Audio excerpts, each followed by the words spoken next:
Good evening. I would like to call to order the Keizer City Council. It is Tuesday, January 20th, 2026, and ask our city recorder to please call roll. Councilor Parsons? Here. Councilor Cross? Here. Mayor Clark? Here. Council President Starr? Here. Councilor Christopher? Here. Councilor Jan? Here. Councilor Kohler? Here. Have we heard from the youth counselor this evening? I have not. Okay. So I expect she'll be here shortly. All right, thank you very much. If you are able, I ask you to rise and all join us in the Pledge of Allegiance. I pledge allegiance to the flag of the United States of America and to the republic for which it stands, one nation, under God, indivisible, with liberty and justice for all. Okay.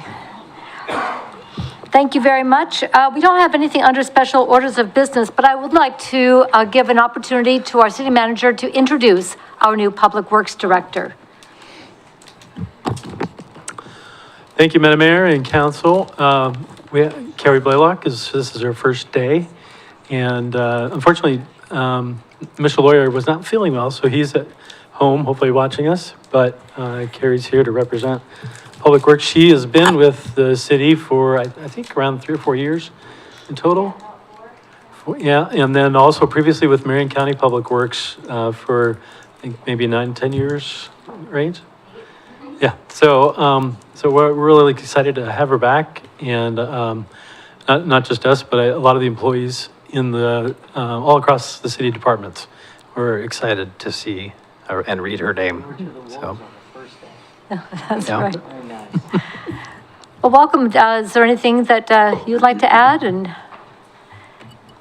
I would just like to say that I am so honored to serve my community in this role, and I'm excited to work with this exemplary team of professionals here at Keizer again. Feels like coming home. So thank you.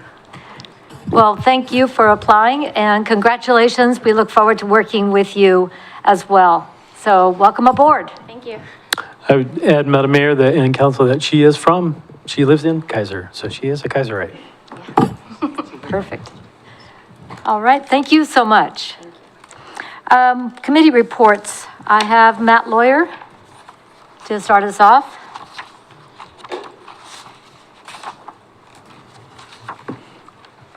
With a bunch of stuff.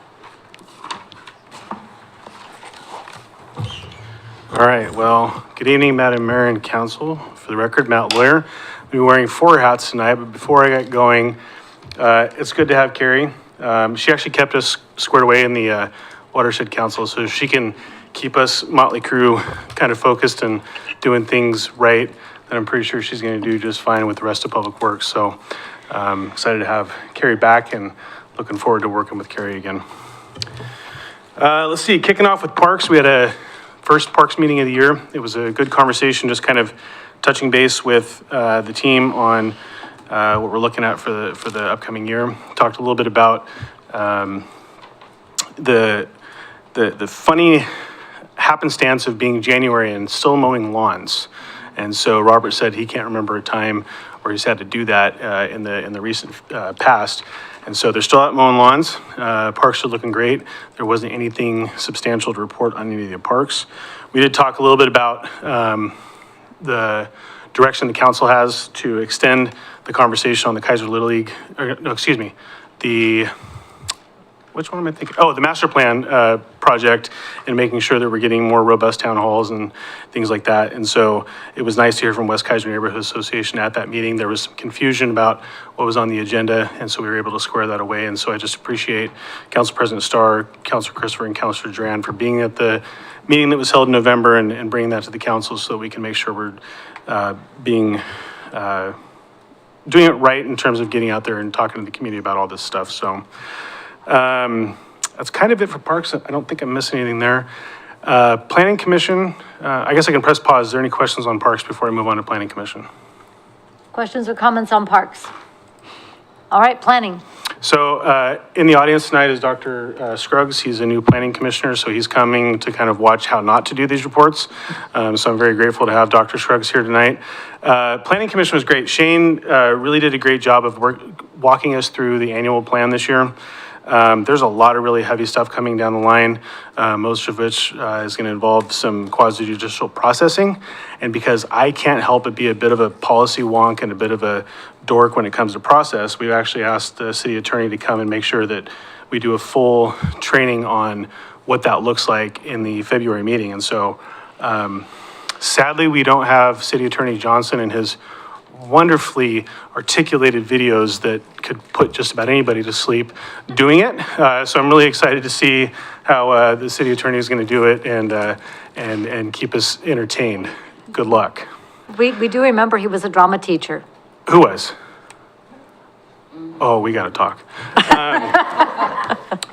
But it was a really good discussion. I think Shane's got, he's teed up a lot of really good text amendments that I think are going to help clarify some areas that need some clarification. Really looking forward to kind of getting things in a place where the transportation system plan can come online and we can start getting ready for that. One of the things we did talk about is the 900-pound gorilla in the room when it comes to state mandates, and that is CFEC. And so I think that through the leadership of Mayor Clark and Councilor Duran with the scenario planning and these other things that have been going on, I think we're at a place at the Planning Commission that frankly, it's time to just put that thing to bed. And so Shane's going to be bringing that back probably sometime in the spring so we can make final recommendations to council so you guys can move on with that. So It's on the agenda tonight. it's on the agenda tonight? Great. Okay. And so there's a couple other pieces to it beyond the scenario planning that we still have to go through with the CFA, climate-friendly areas and things like that. But we're looking forward to getting through that so we can actually move on and just wait till the state comes back and changes their mind and tells us what else they're going to do to us. So not that that's ever going to happen, but sorry, Chief, was I talking too much? Good seeing you. I'll pay for that one.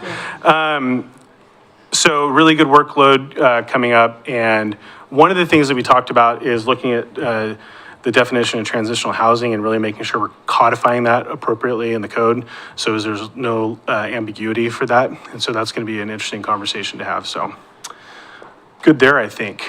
Any questions on planning related items? So I do have one. Recently, about 430 additional pages of rules were adopted via HAPO. Oh, yeah.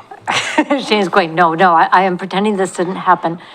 And rulemaking has started regarding 2 additional bills that passed in the last session. I do have the numbers, but you probably know what they are anyway. So that rulemaking is underway with discussion of the state actually creating not just building codes, but building designs for cities to adopt. So are you tapped into any of that? I am on the policy side. But with the 430 new pages of HAPO, that's actually now been passed. Yes, it has. Yeah, so was that in the workload that you were anticipating for this year? No. Short answer is no. Most of the stuff is going into effect like 2027. So with a lot of that rulemaking, I mean, we mentioned it, but I was like, Planning Commission, we're not going to get bogged down with that right now because we have enough other stuff that we're kind of dealing with. Okay. So I am aware of it. I do not understand all of it yet. Nobody does. So I did kind of give the warning that fair warning, there's going to be more changes. The more things change, the more they change. But honestly, we talked a lot about just the existing workload that we have without that nugget of fun that we get to implement in the near future. So, Okay. But great question. All right, thanks. Anything else on Planning Commission? Okay, next topic. So this will be super quick. March 14th will be the annual Civic Center cleanup. So it's always a good turnout. Looking forward to getting folks out there this year. Last year, as with every year in the last probably 7 years, we've filled that 30-yard debris bin. There will be a work crew on the Friday before, so the 13th. We are needing people to be there. So our typical base of volunteers that's been there historically has found other things in life to do than trim bushes on a Friday morning when it's cold in March. And so if that's something you're interested in, you've got a skill set that would allow that, contact me or Mark Keizer, and we'll help get you on the list for that. But practically speaking, we're looking at power hedge trimmers, things like that, so people can go out and do that.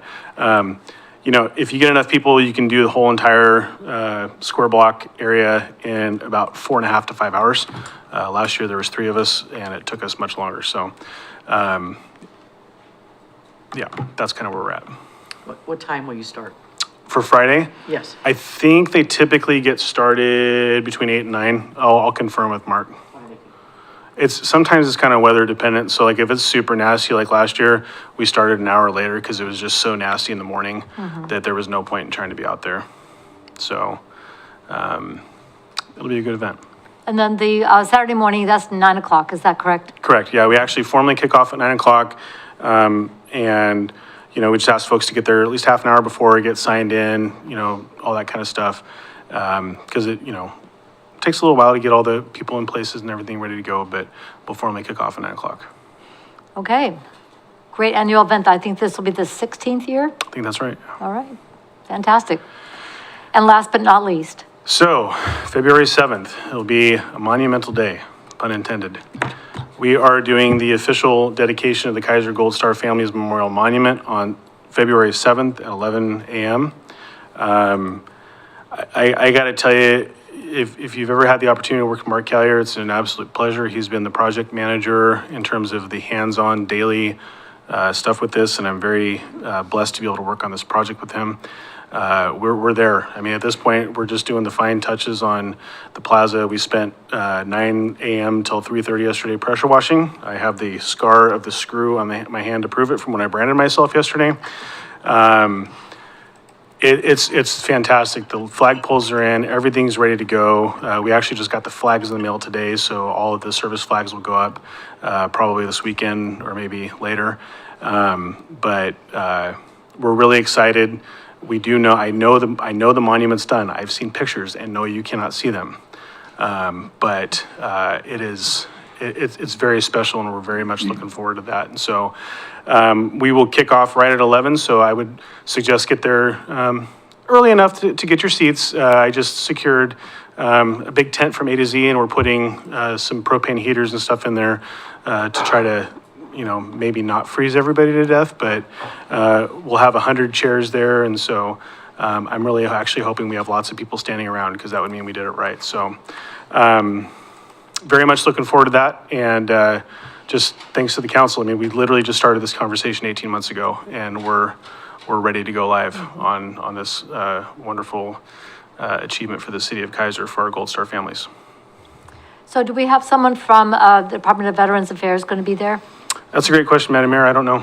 Okay. I've asked, I've reached out, and I've unfortunately, maybe I just don't know who I'm supposed to be talking to. I've emailed folks in big offices and haven't heard back. So. Okay.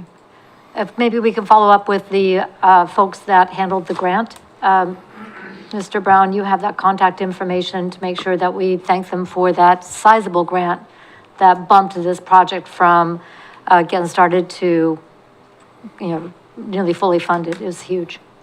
So if you could help out with that, that'd be great. And I think that was through Parks, so I don't know Was that it that was Parks? through Oh, ADA, right? my bad. Yeah. Okay, so somebody from the Parks Department. Veterans Affairs would be appropriate to ask as well. I know the government affairs guy. I'll call him. Okay, sounds good. Yes, you do. And then the granting agency for the parks would be great. And perhaps Mr. Lawyer knows somebody at the county in Veteran Affairs. I'm sorry. I think so. The county Veteran Affairs. Yeah, for the VSO, yeah, we can. They know. We've been in contact with those, and so Perfect. yeah, Okay. we've been casting a wide net on that, and it's. People came down from Portland yesterday when we were pressure washing and wanted to have conversations about it. And I'm like, I'm working. Like, come talk to me on the 5th. Wasn't trying to be rude, but Yep, got to make hay while the sun shines. All right, any questions on the Gold Star Family Memorial Monument? Huge thank you to you, Mark Keizer, Jeff Anderson, Kevin Dial, and the whole team, and all of the very generous donors for making this happen. and I will make one comment. If you think kids are hopeless, I got to tell you, this last Saturday, I had 7 or 8 kids all under the age of 10 years old. Now, they were scouts. But I'll tell you, those kids got there bright and early, on time and early. And I fully expected we'd get about 4 of the pear trees scraped out and redone. And that was like, I'm gonna feel really good about 4 trees. They finished the entire plaza in an hour and 20 minutes. Now, Whoa. granted, some parents were there and helping provide motivation, and they found out donuts were coming, so that might have been helpful. But it was so wonderful to see those young kids out there just working really, really hard and taking the pride. And then when they got to understand the why at the end, there was a lot of aha moments going on. So that was wonderful, and I'm so grateful to see kind of a new flow of young people getting ready to start engaging again in our civic process. So it was really good. That's wonderful. Thank you so much for sharing that. Thank All you. right, thank you. Everybody mark your calendars. We're rocking and rolling. Tammy Kunz, Greater Northeast Keizer. Oh, wait, before you come up, I'm still on committees, and so Elaine Wilson for CDEC. Then I'll go to neighborhood associations.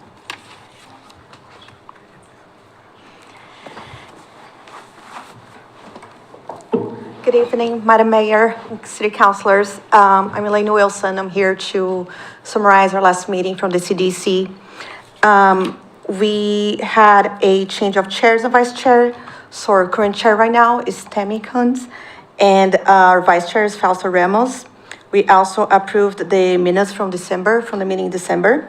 Jacqueline also gave us a summary of the Greater Northwest Keizer Neighborhood Association report. We didn't have any guest speakers. We spent most of the meeting talk about the All Nations Day, that it's an event we're trying to put together, and it's been set up to take place on October 4th, 2016. We're still working on the details, and we are going to have a presentation with more details about the event, budget and all on February 2nd to you all. So that's where mostly we talked about it, budget, the plan, who is handling what. As far as vendors, decoration, timing, we are planning, as of right now, that the event will take place for about noon to 5 or 6 o'clock. And that's mostly what that meeting was about. We also talked about selections for the 2026 observances. And we was also noted to us that those selections may change. We may have changes to the 2026 list as needed. We also were notified by Tim that the city will have a citizen survey taking place. And once that's done, we're hoping to have access to the survey for data for the CDC to also understand better the community and what else we should be working with or for. Anything else? No. Yeah, it was a short meeting, and again, I'm mostly trying to brainstorm the event for All Nations Day to take place in October. Okay, question, Councilor Christopher. You said that All Nations Day was going to be on October 4th, That's correct. and that's a Sunday. Is that correct? Yes. It is. Okay. Okay, and the reason I am looking something up is because of the date for the League of Oregon Cities annual conference here in Salem. So it should be done Saturday night, so we would be here. Okay. So the Sunday would probably work out pretty well. Okay, sorry, we're scrambling going, we want to be here. So it looks like that should work. All right, any questions from the Community Diversity Engagement Committee? All right, aside from that, thank you very much. Thank you Look so forward much. to that moving forward with All Nations Day, October 4th. Anybody else here for a committee report? Okay, now neighborhood associations. So Tammy, you're signed up for neighborhood association now that you walked all the way back.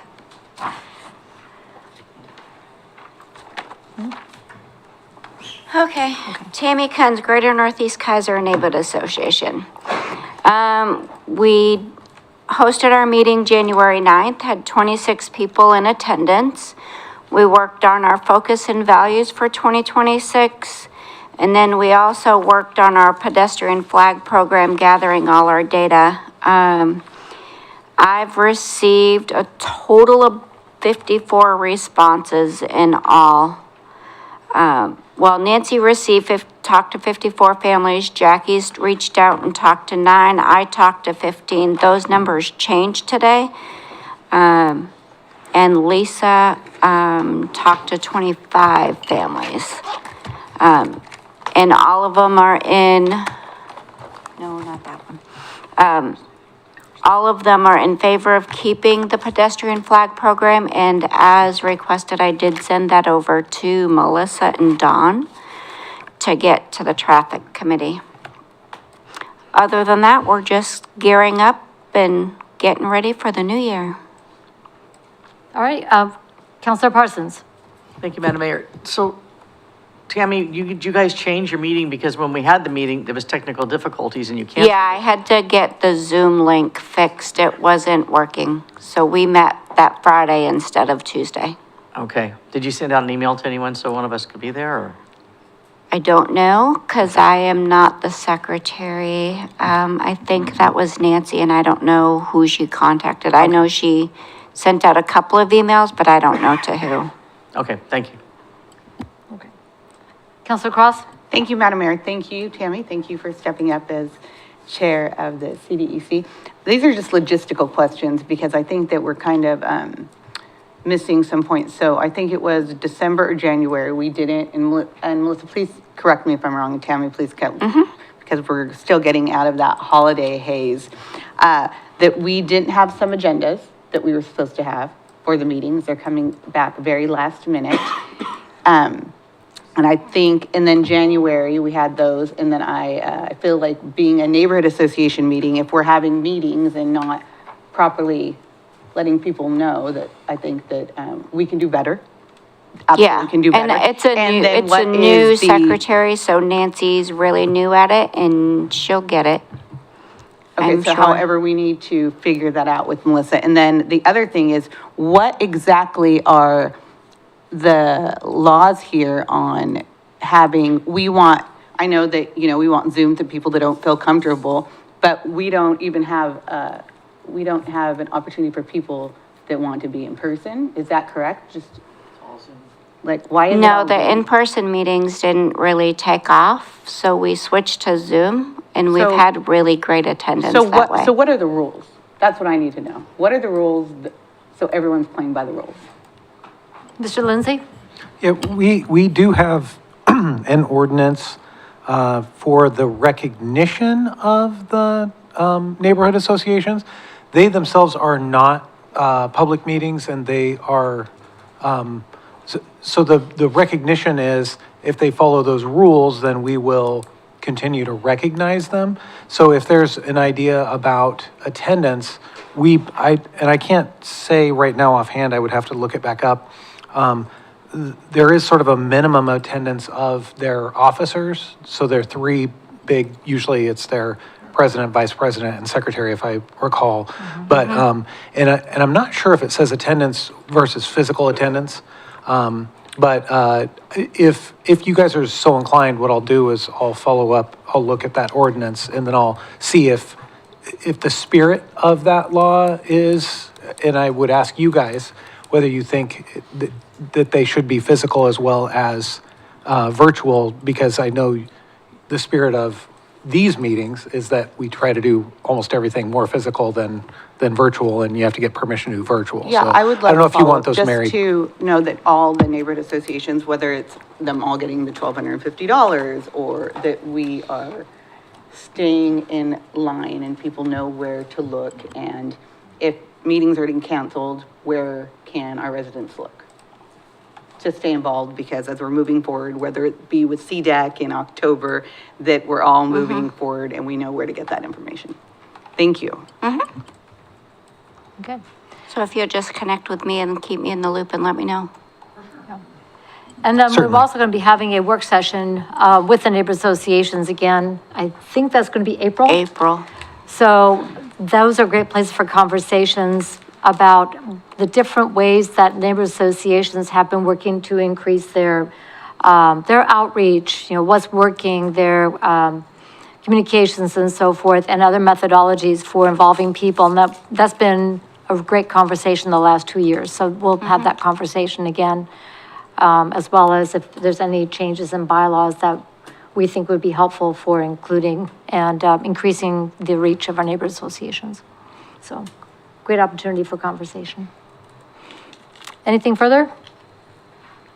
Okay, thank you so much. Are there any other neighborhood associations? Rhonda? West Keizer?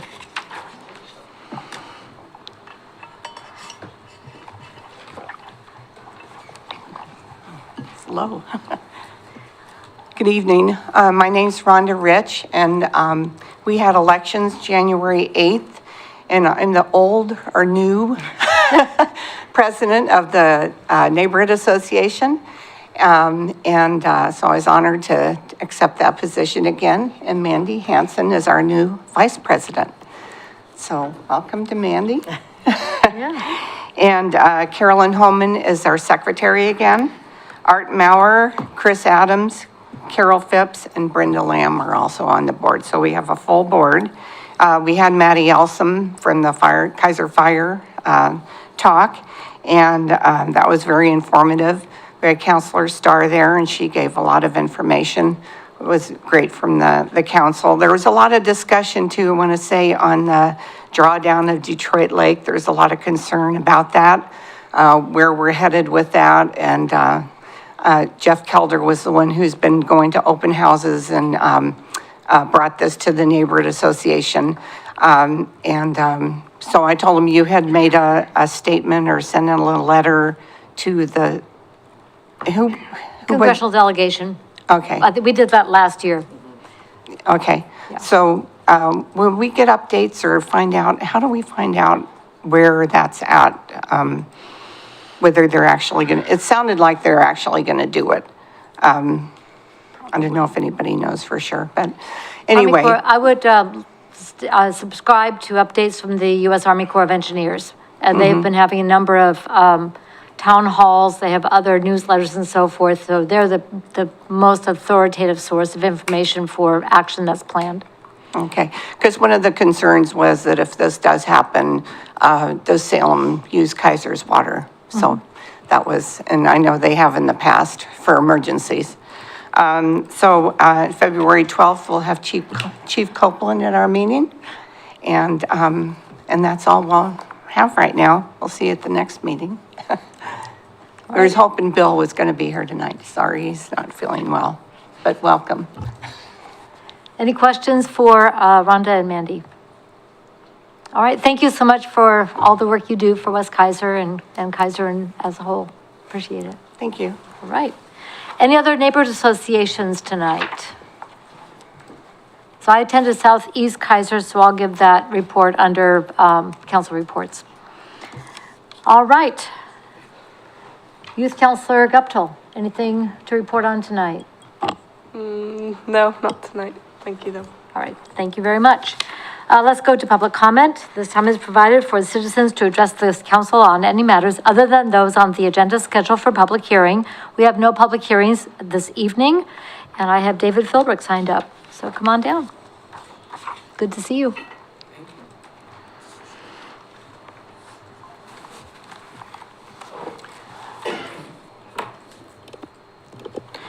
Thank you, Madam Mayor and members of the City Council.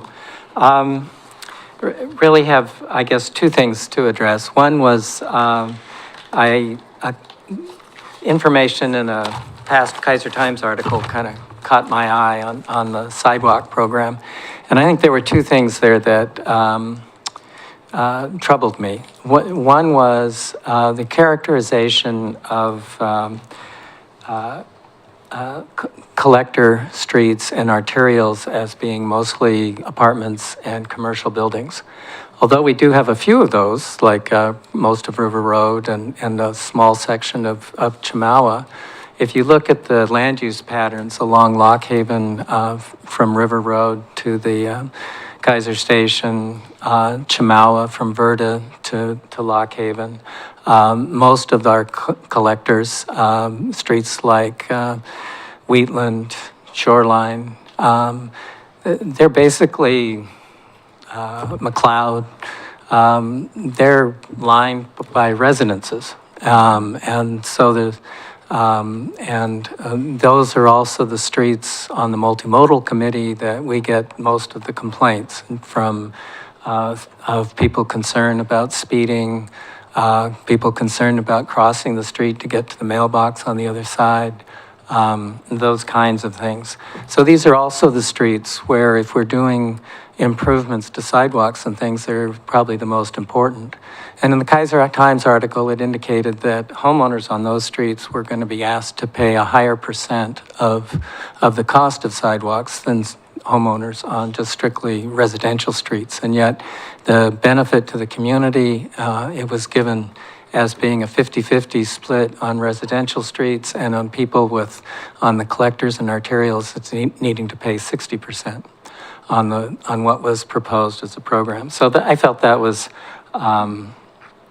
kind of hurt the people that were living on those busier streets that give a lot to the community, because they're the people who are absorbing most of the negative impacts as the community has more infill, higher density, and looks at further development.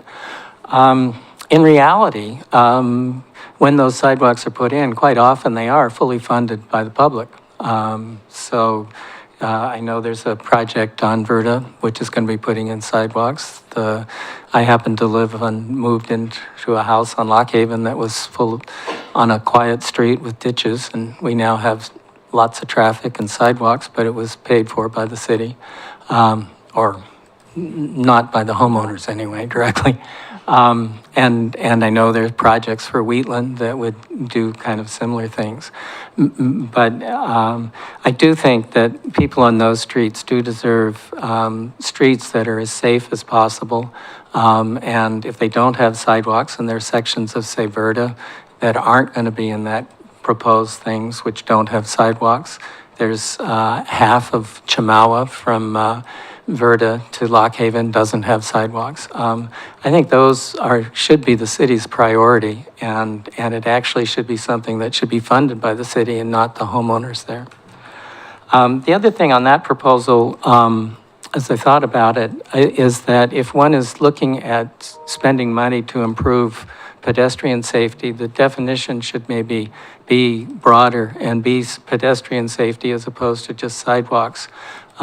Streets like Chemawa, again, from Verda to Lockhaven, has a sidewalk on one side, but not on the other. It and Lockhaven, like from 14th to River, have absolutely no provisions for safe passage of a pedestrian across the street. And so not just sidewalks, but safe pedestrian crossings, I think are as valid an investment as trying to increase the number of sidewalks. And I think in both cases, it would improve our community. That's pretty much the message or the perspective I wanted to provide on that. The other thing, which, not knowing the format tonight, I did have a couple comments that I wanted to make on the proposed survey. Should I just do that? Go for it. Okay.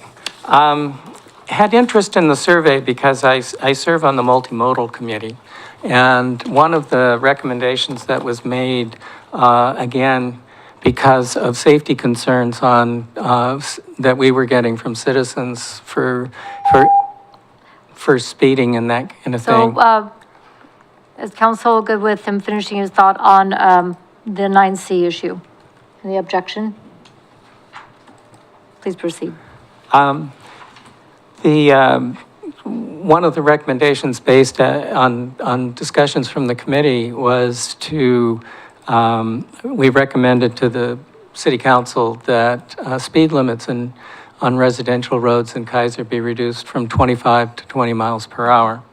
At the discussion with the city council on that proposal, the council asked, first Public Works for some additional information, and then when it came back for discussion at the council meeting, the one action that the council took was to indicate that it wanted more feedback from the community as to whether such a change would or would not be perceived as beneficial, and specifically indicated that a question soliciting that input would be on this proposed survey.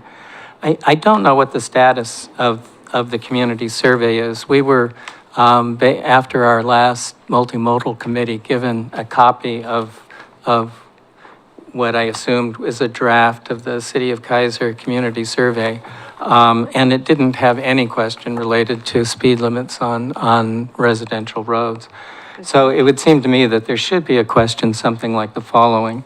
Following concerns about speeds and safety on Keizer's residential streets, a recommendation has been made to lower the speed limit on residential streets from 25 to 20 miles per hour. Do you view such a change as beneficial and would support making this change, yes or no?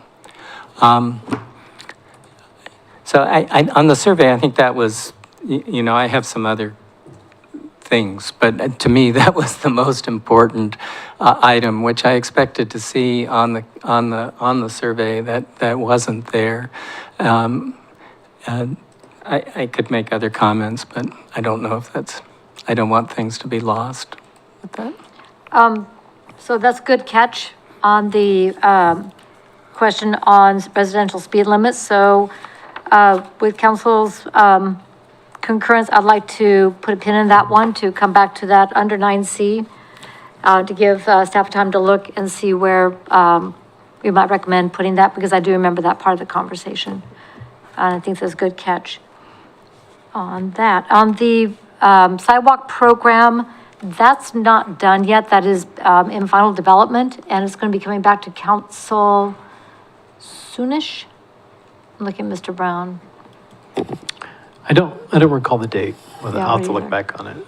Soon. Or see if we don't have one planned. Set a date for it to come back. Okay. So, and it would definitely before the new budget year, because we want to have something in place for July 1. So, Okay. And I think that part of it was understanding that the program was for areas where those streets are generally not eligible for the SCATS funding. The big projects like Verda, Wheatland, Chemawa, et cetera, those are eligible for SCATS funding, but I think we're talking the smaller ones where they're not. Was that pretty much the scope for that program? Again, I don't remember the conversation exactly, so I'll have to go look at the notes. Okay, thank you, appreciate that. We'll keep going for the big grants. Verda's the one we have going now, and Councilor Duran, Wheatland is in the queue for funding, is it not? It is in the queue, but I think it's delayed, just like Verda's delayed. It'll be pushed back a little bit. Verda was going to construction now, right? Yeah, Yeah, but it was supposed to be before. I mean, it's. Truth. So Verda's a little bit behind. I think Wheatland's gonna be, again, a little bit behind. So right. if I remember right, it's 28, 29 planning is. I would just like to point out that that Verda project ends at Dearborn, and the block between Dearborn and Chemawa is an issue, as there are sections without sidewalks from Chemawa to Lock Haven as well on Verda. Oh, yeah. And I would put a plug in for the Keizer Times. In terms of the survey, you had a list of information sources. The Keizer Times was not one of the was not an action that people could respond. Well, we're going to have to do something about that. Thank you. All right, thank you very much. Thank you for your input, it's very thoughtful. Okay. Definitely have to add that. Anybody else for public comment this evening? All right, thank you very much. Let's go to the consent calendar. Council President Starr, would you please read the items on tonight's consent calendar? Yes, Madam Mayor. Item A, resolution authorizing the finance director to enter into an agreement with PathPoint for merchant services. Item B, recognizing national observances and commemorative heritage month. And item C, approval of the January 5th, 2026 regular session minutes. Thank you very much. Are there any polls? Seeing none, Council President Starr? I move that the Keizer City Council adopt the consent calendar as read. Second. The consent calendar has been moved and seconded. All in favor, please signify by saying aye. Aye. Opposed, signify by saying no. Motion passes unanimously.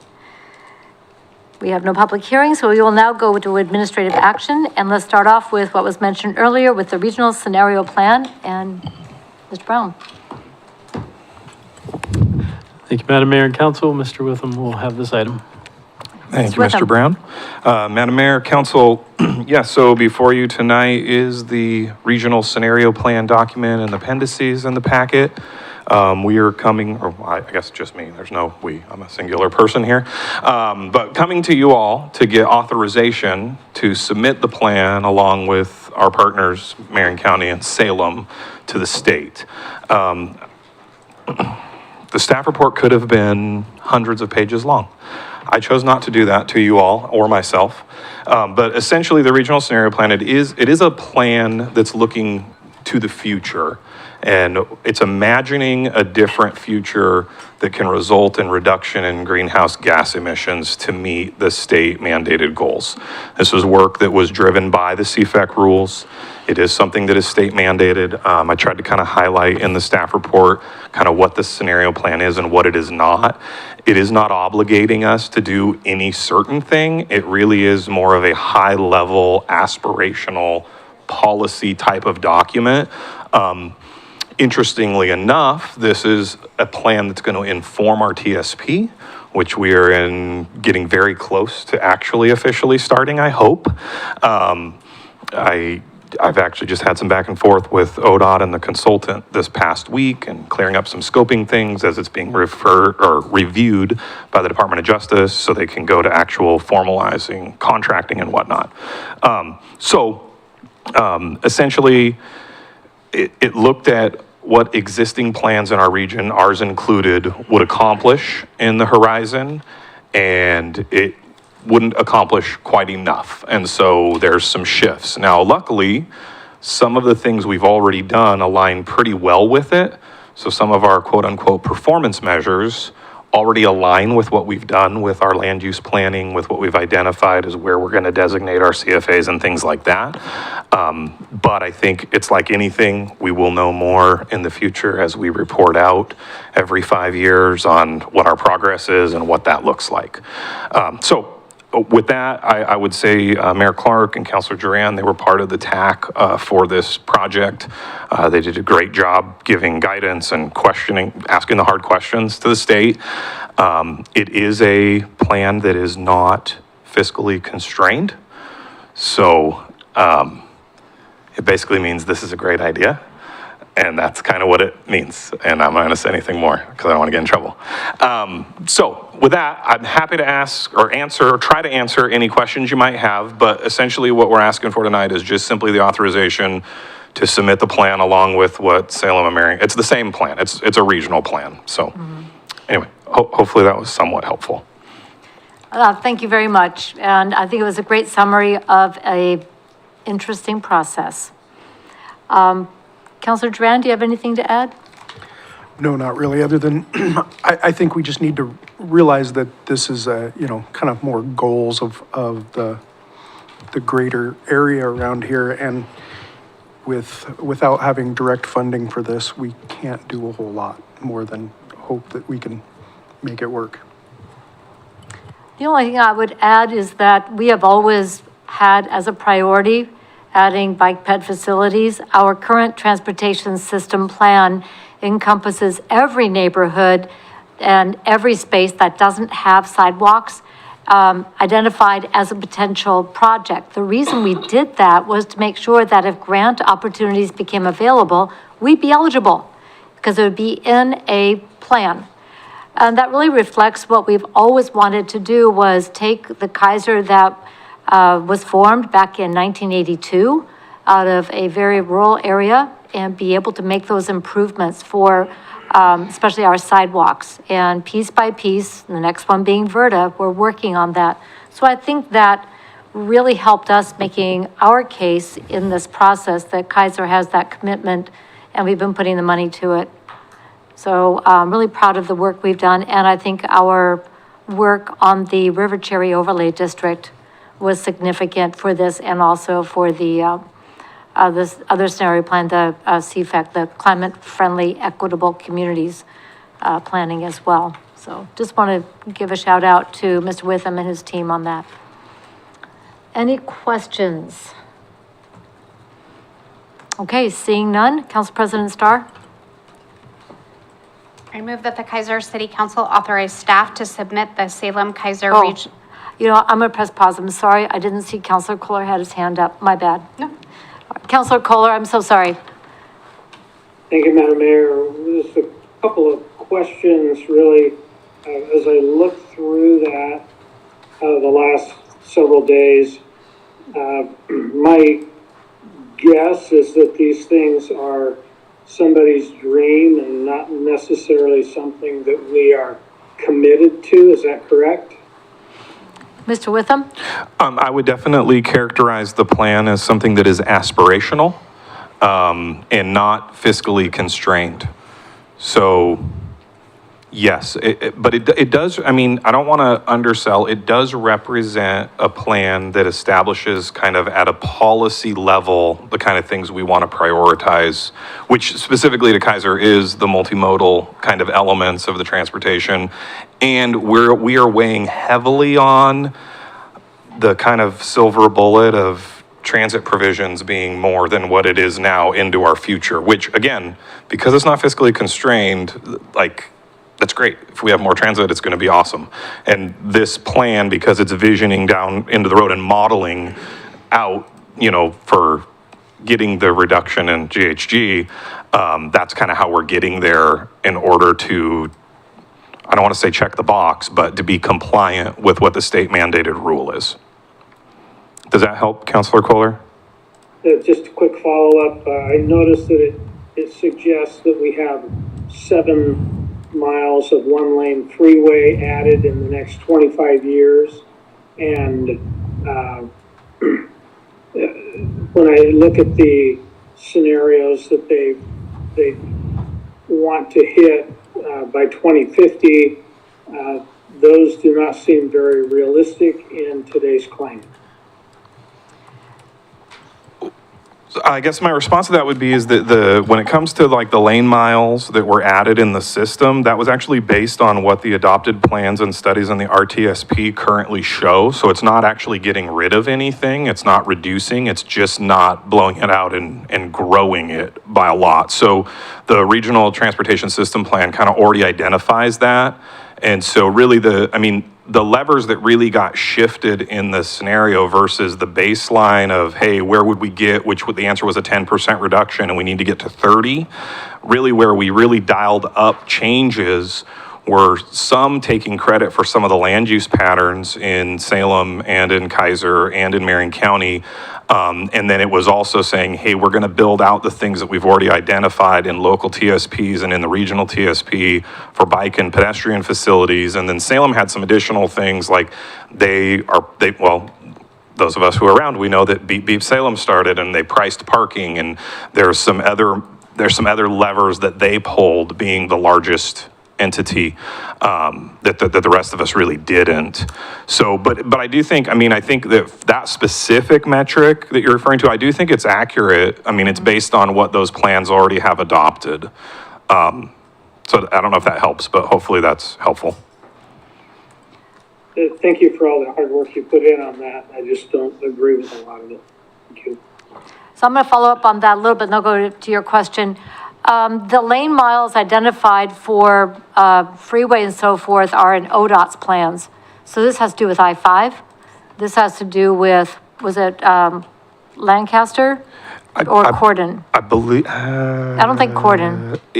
It's within the MPO, and Right. and it is identified in the RTSP, the Regional Transportation System Yeah. Plan. So none of it is in Keizer. None of it's in Keizer. That yeah. really has nothing to do with us because we don't have that identified. So. I'm going to go to Councilor Duran to help answer that question, and Councilor Christopher, I'll come to you.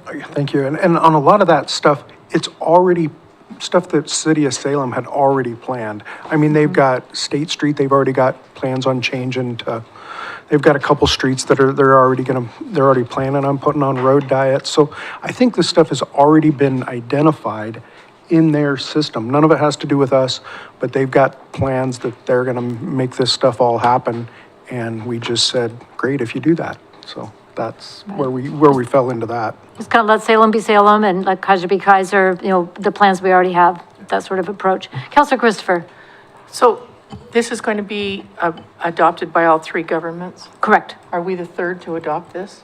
Have the other two One already has. adopted? It's actually not really technically adopted by anyone. I'm sorry. ahead. I didn't mean to interrupt. So Marion County is not taking it to their Board of Commissioners. They're comfortable with it, so they're going to submit it. Salem goes to their council next week because our councils don't run, we're not on the same calendared schedule. So essentially, as far as staff goes, we are required by the CFAC legislation to do the regional scenario planning, which we've all participated in. And now we're required to submit it to the state, to Department of Land Conservation and Development, and then they will accept the plan or not accept the plan.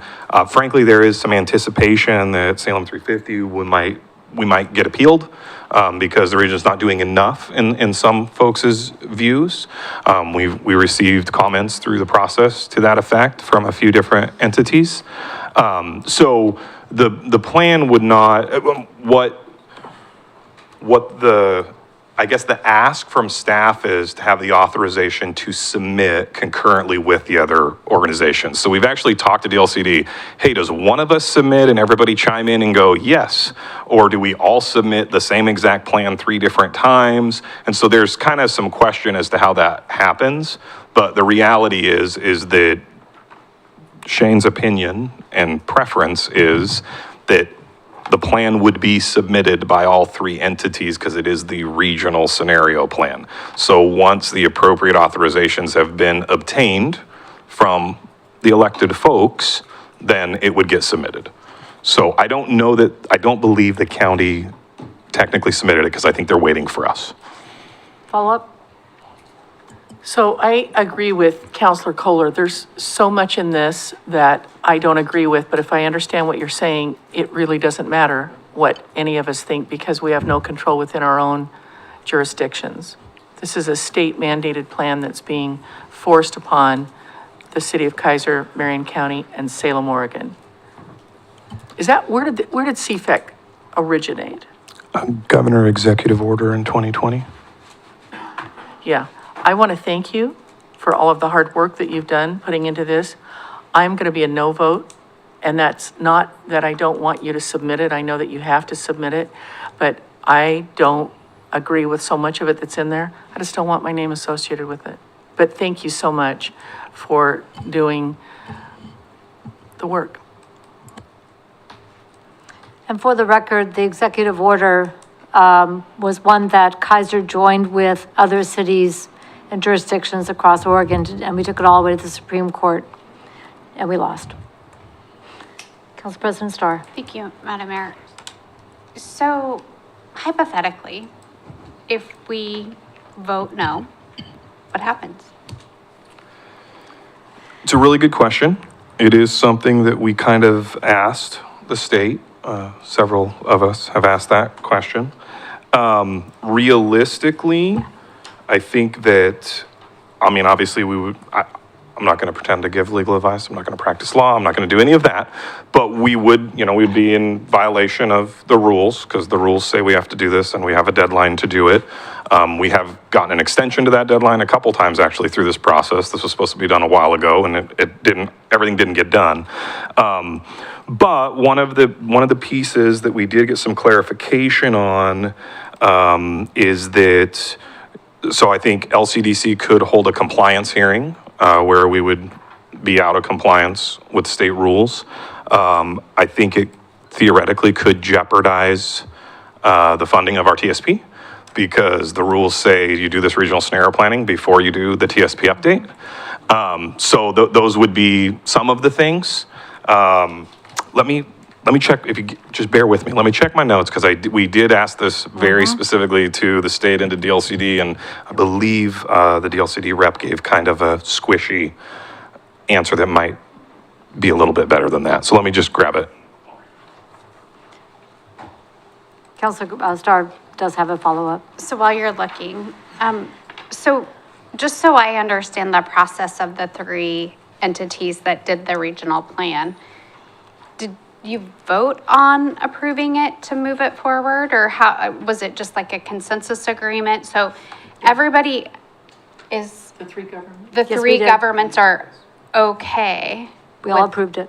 with this plan to move forward, okay. Yes. I mean, I know we don't have a choice, right, but I just wanted to make sure that The vote I was understood. unanimous. Okay, thank you. Yeah, oh, Okay. go ahead. Go No, ahead. go ahead. Madam Mayor, may I chime Mr. in as well? And I didn't know how long it was going to take for him to find that answer. I would say from the CFEC lawsuit that we participated in, one of the only ways we won was that they couldn't invalidate our TSP. That there was a rule in there that they basically said, if you're not following these, we're going to invalidate your TSP. But that doesn't say whether or not they could try to recognize a new one. And so there is, I think, a little bit of a question there too. And I think part of this does boil down to whether or not we would receive funding and or do one of these to people. And then, maybe we'd be on our own to do our expensive TSB. And then whether or not they could try to hold our feet to the flame that we would at least submit something in advance of getting our new TSP. So that's a little bit more of a legal answer. Thank you. Good. Okay. Frustratingly, no more questions. And I just checked my notes, and essentially what I said, maybe it wasn't quite as eloquent, but it was that was all there was to that answer. Was it would be a compliance hearing possibly at LCDC. It could, and that's how they responded, could possibly jeopardize future TSP update because you don't have the base work to do it. And then the other piece that's always fun in an answer is the LCD would probably have to seek legal counsel to determine exactly what they would do. So kind of an answer, non-answer. The one thing I will offer, just as, the thing started in like 2023, and there was a lot of work on it.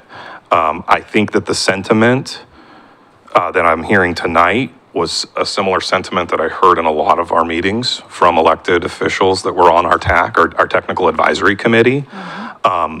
The one silver lining, I will say, the Pollyanna positive side of things, would be that because it's a regional scenario plan, the pieces that are happening are regulated and looked at that full regional level. And then how it specifically impacts Keizer, it's more Keizer-centric on where we landed on the methodology for how do we look at our performance measures in the TSP, and what are we trying to accomplish with our lever changes, which frankly were not hugely different than what we were already doing.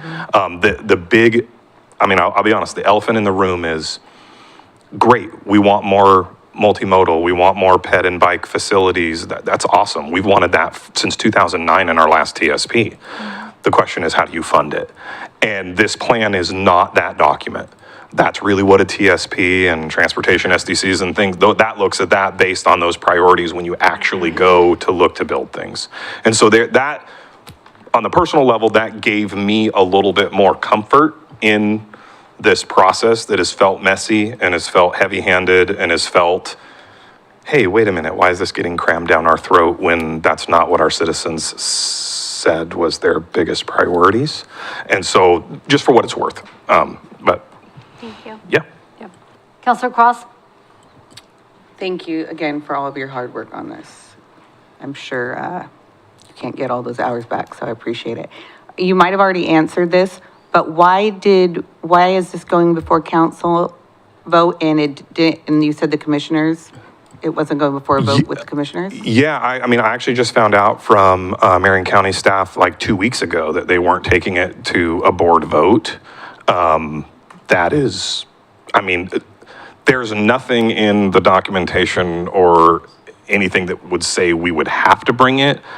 Personally, I would have felt very uncomfortable submitting this to DLCD without the council seeing it and knowing. And that's why I'm asking for permission to submit it. Like, I don't have to, but I felt like that was the wisest move. And my boss definitely felt like that was the wisest move. What does- And your representatives Okay, on the what TAC. does city Yeah. attorney, Mr. Lindsay, think is the wisest move? I appreciate that this council ends up, especially in matters where we do like intergovernmental agreements and things like that, that we actively make sure that you guys participate in those things because you're at the table. Even if the table is divided in such a way that we really are just our own stuff. Because Salem's always going to have their Salem stuff in this scenario plan, and we're going to have our own stuff. But it is, for better or worse, they said, we're a region, we're going to have to come up with a plan. And so I think people just kind of threw all their stuff, respective stuff in there and stuff that they're already doing and a little bit of the aspirational stuff. And so I would say it's sort of, think about it like an IGA. It's one of those things where we're just agreeing to sort of agree to do, you know, okay, you guys are doing that, and we're going to do this over here. Okay, thank you for the clarification. That's helpful.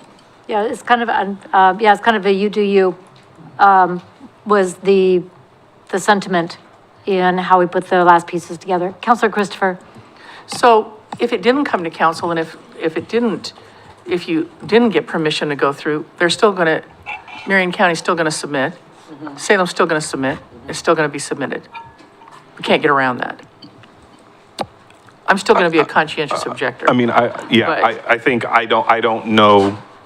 Essentially, that was another question that was posed to the state, to DLCD. Well, what if only one jurisdiction submits? It's a regional plan. Submits this, and the other people say, like, we're not submitting it. Yeah. Well, the region that submits is going to be held to it, and then what happens to the other region? That's future legal opinion would have to be determined on that. Okay. So.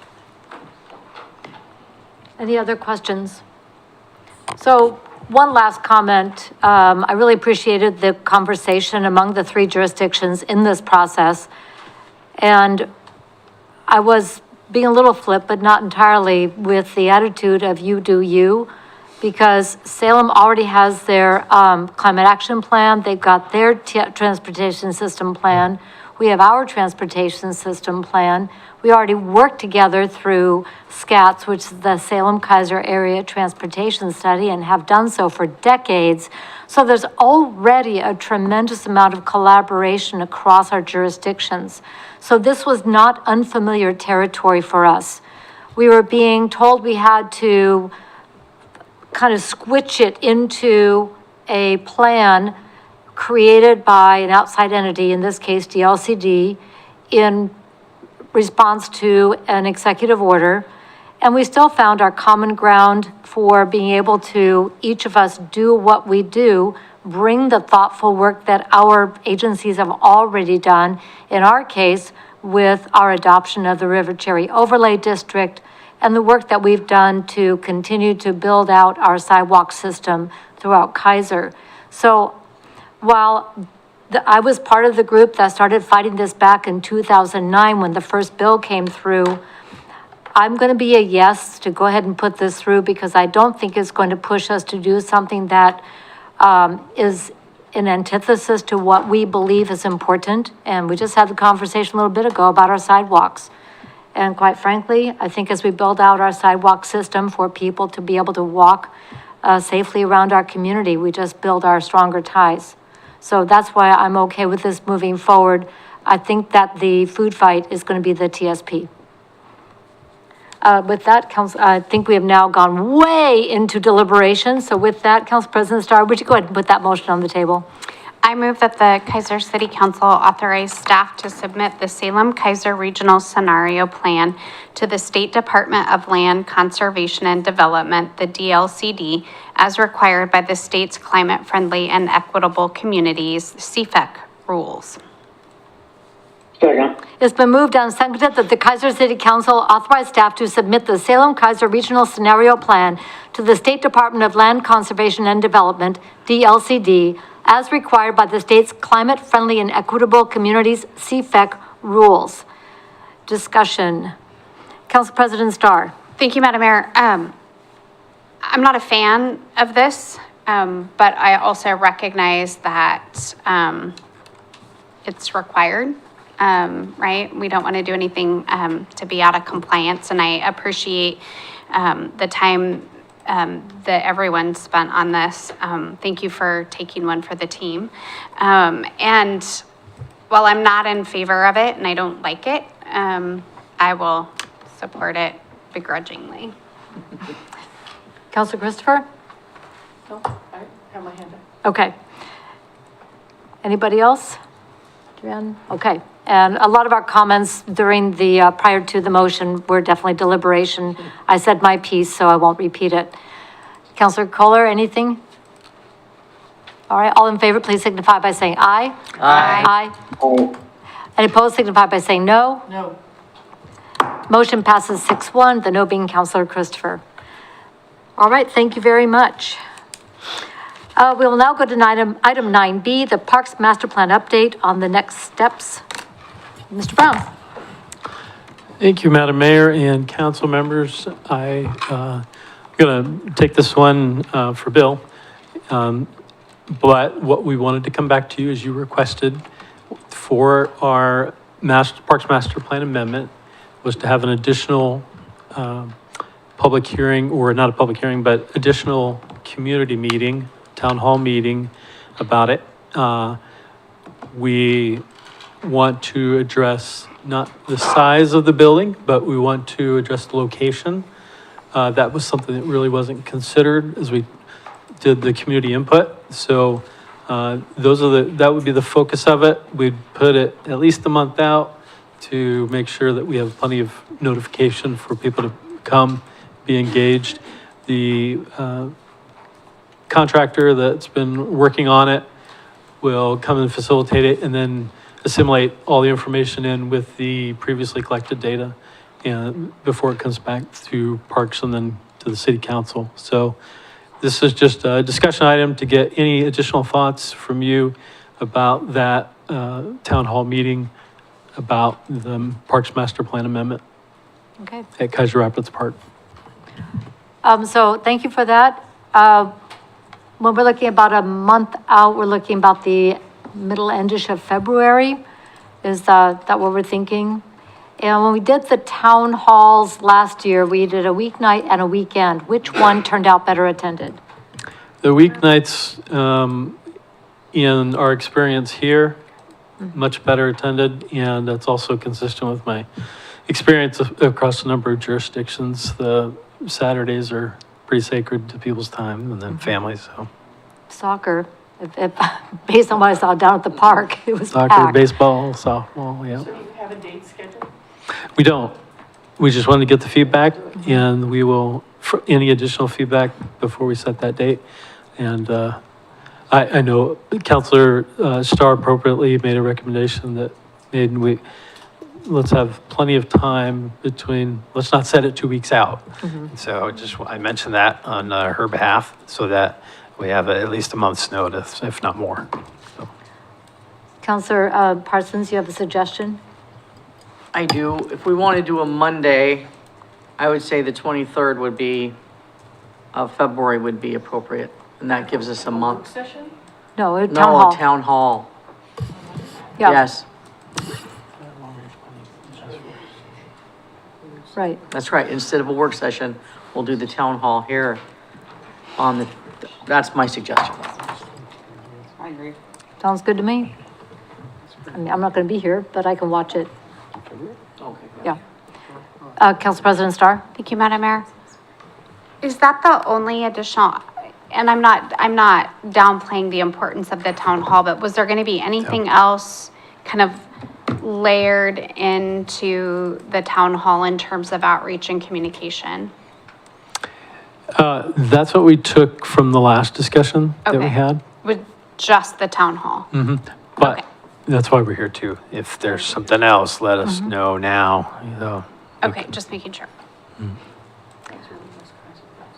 So then the materials, or at least a handout that has a high level of this is where we are, this is what we know, this is what we need to know from you, would be how that would be structured. Yes, and for Councilor Christopher's benefit, text that is readable by everybody. She noted the last handout the text was so small, so. Yes. Please, no 4-point. Yeah, not, I can't read them. Read 12 points, so it's gotta go a little higher. Yeah. Yep. So The font we'll, has to we'll be work big on some enough. promotional materials for it, to send out.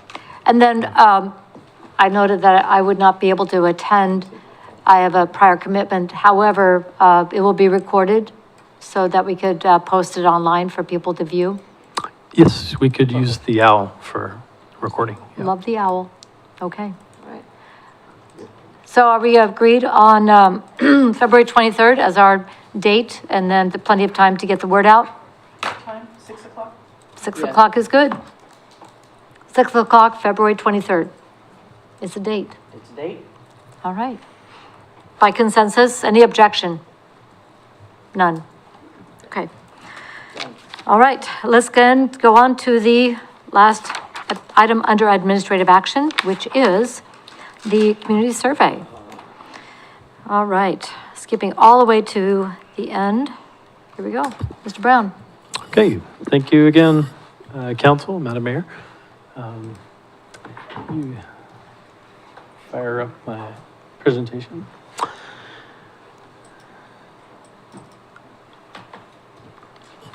So we had in the budget this year to do a community survey. The last time a community survey was done was in 2007. I was able to find a copy of that. It was done by the COG. The analysis was not very strong, very basic, but we chose to go with a company called Polco, which I'm sure heard of. They're a national company that does surveying. This specific survey instrument was done previously by the National Research Center out of Boulder, Colorado. Polco bought them out and is now managing the survey. But the survey history goes far past Polco, over 25 years. It started as a partnership with the International City County Managers Association and the National Research Center. So we have about over 500 communities nationwide that use this specific instrument. And just here in Oregon, we have Beaverton, Tigard, Albany, Corvallis, Westland, and Wilsonville.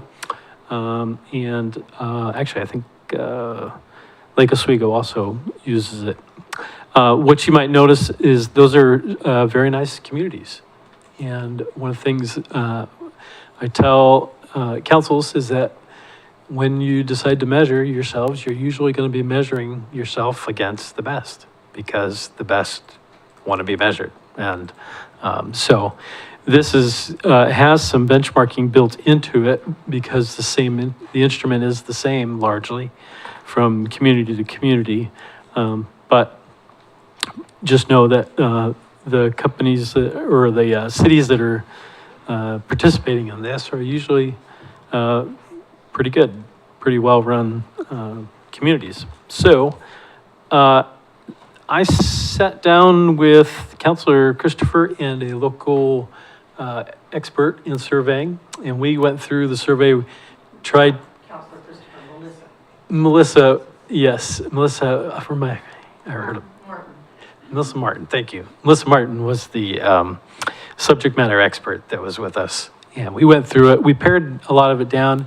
A few questions had to be put back in because of their reporting format and how they cross-tabulate data and stuff. But we were able to eliminate a lot of questions in that meeting that, frankly, we either don't have control over, or services we don't provide, or we were just like, nothing we can do would impact that response. So we didn't want that in there. So that was a very helpful meeting. Councilor Christopher had a hand in that because she's the chair of the Strategic Planning Committee. And what we're doing is lining up the responses of these questions with the strategic goals that will come before you soon, so that we have a way to measure progress. So ultimately, this is we want a longitudinal, long-term look at collecting this data. This is the first year we'll be doing it, but we want to do it every 2 years. Not every year, because when you do it every year, you just don't have enough time to react to the information you're getting. So every other year is a good model that's pretty consistent across the country for community surveys. Just a little bit of the nerdy, let me go to the next slide, Melissa. Methodology, just to let you know, it is professional, it is statistically significant. Here's our community residents who have been chosen at random by their addresses. We'll get this letter in the mail, and one side's in English, one side's in Spanish. There'll be a QR code where that black square is, that's individual to that address. And so somebody in the house that's over 18 or 18 and over, scan that QR code, and then they can take it on their phone, on their device. They can copy a link and do it on their computer. So it's much easier to do. When I was doing this, probably 15 years ago, it was paper, and you could pay extra to have some phone, but this actually is a much more convenient way for people to respond, just be able to do it right on their phone. So they'll make a couple of attempts at that address, each address, to do it electronically, and then they'll send a hard copy out. Some people really they don't want to do it the electronic, or they may not have that capability in their house. So a hard copy will be sent out with a postage paid stamped envelope to return it to it. So they don't know the names, but they know the addresses because each QR code will be individually linked. That way, if they get a response from this home, then they know not to send a second follow-up response because that's just annoying. And people say, I already did it, so. And then this actually is the sample they've given me. It's not very helpful to see it on a small screen, but it is what we call a stratified random sample. Stratified meaning it covers the whole community. Random is the addresses were put in or were picked randomly. We divided it up by neighborhood association because there was a number of ways we could have done that, but it really made sense to do it by neighborhood association. And then there will be one group which is going to be in the north, the blue section, which is those who are not incorporated into a neighborhood association or are part of a homeowners or a HOA, homeowners association. So why are we here today? Let's see, one more point. For those who are not included in the random sample, but who really want to participate in it, there will be a code that we can send out via social media. And that way, social media, or we can email it, you can share it with friends, family, neighbors.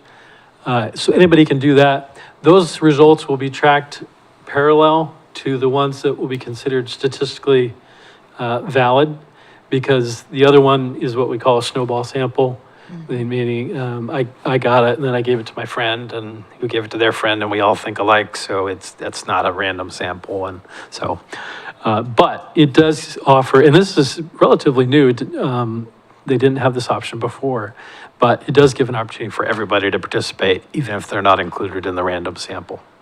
So.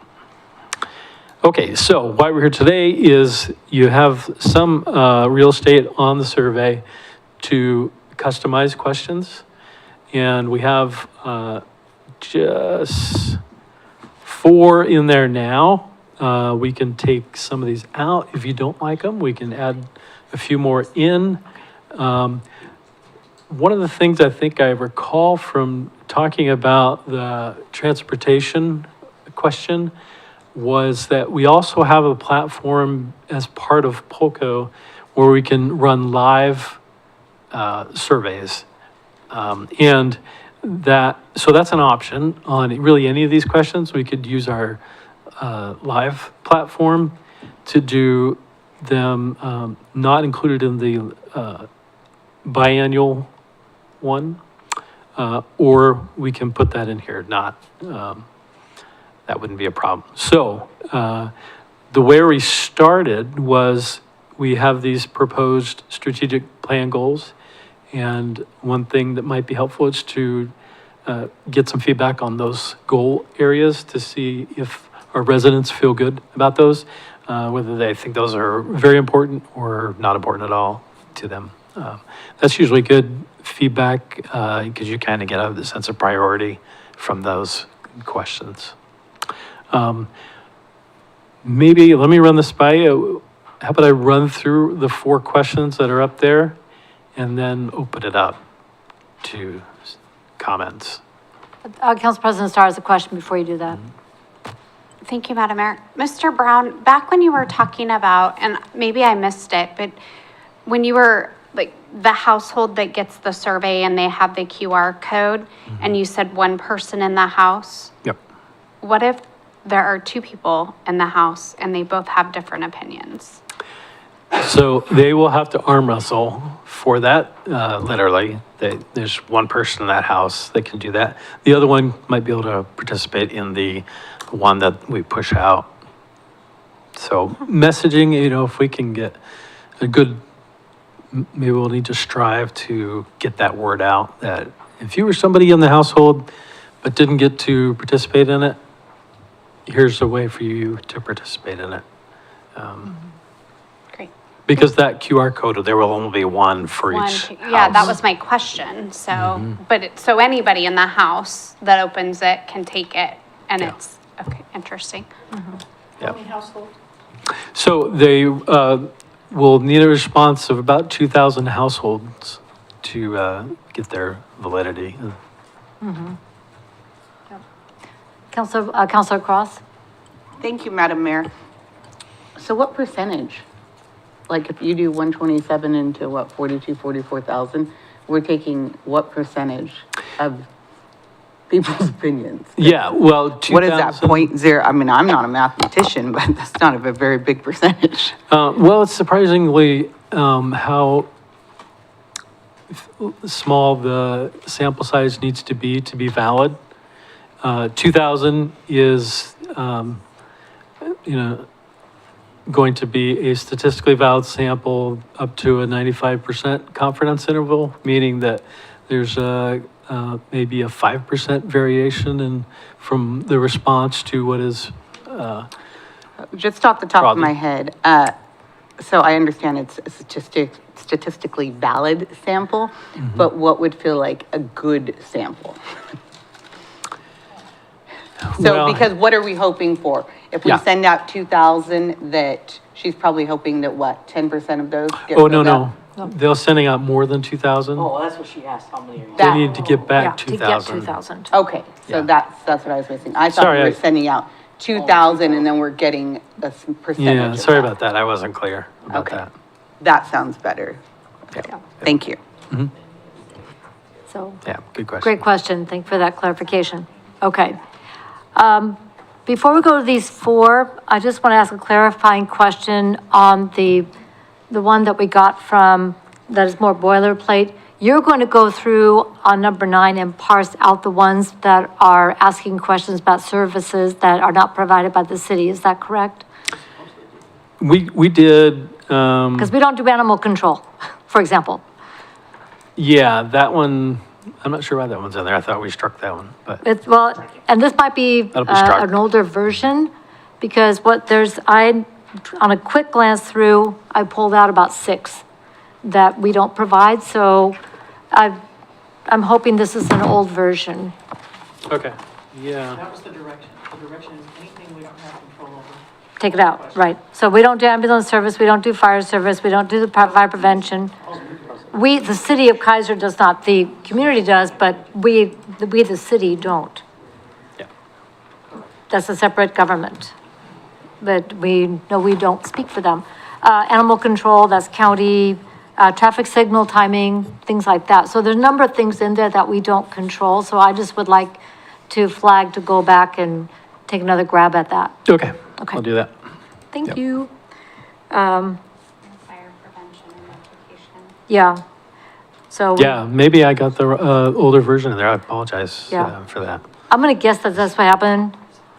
Yeah. So yeah, that would, I'd love to see the new version when you get a chance. Yes, I will send that out tomorrow.